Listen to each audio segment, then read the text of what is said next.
బలహీనైపోతాను అని చెప్పాడు. సరే జాగ్రత్తగా నిద్రపుచ్చేసింది అమ్మా. ఆ 7 నిర్వహించడం తెప్పించి కట్టేసింది. ఆడ కబురెట్టింది. ఎవరికే? శత్రువులైన ఫిలిస్తీన్ల సర్దార్ని కబురెడితే వాళ్ళు వచ్చేసారు. వాళ్ళు వచ్చేసాక మళ్ళీ ఏమీ తిరిగి నంగనాచులాగా సంసోను వాళ్ళు వచ్చి నీ మీద పడిపోతున్నారు అని చెప్పి.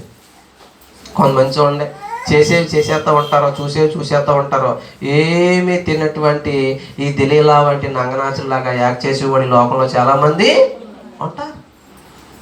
లేరంటారా?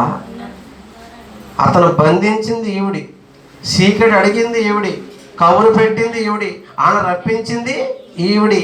మళ్ళీ ఏమీ తెలియని దానిలాగా ఏం చేస్తుంది? సంశయను వాళ్ళు వచ్చేసారు అంట. చేశారా? ప్రియమైన దేవుని పెట్టరా, మనం అలా ఉండొచ్చా? మాట్లాడతలేదు మీరు, అలా ఉండకూడదు. చావైనా బ్రతికైనా చెప్పండి యథార్థంగానే ఉండాలి. మహా అయితే ఏమవుద్దండి? ప్రాణం పోతాం, అంతేనా? ఎవరైనా లాస్ట్ చేయగలిగింది ఏముంటుంది? మహాదే ప్రాణం, ఎప్పటికైనా పోయే ప్రాణమే కదా. అదే దేవుడి కోసం పోతే ఏమైంది? శుభ్రంగా పరలోకంలో ఉంటాం, అవునా? ఏమి తెలియదాకంటే మనవాడు లేచి విరజిమ్ముకుని దారం ముక్కలు తెంపేసినట్టు ఒట్ల కాడ కట్టినప్పుడు చూడండి ఎలాగ చెప్పేది కదా, అలా తెంపేసి మొత్తం వచ్చిన బ్యాచ్ అలా చంపేయడు.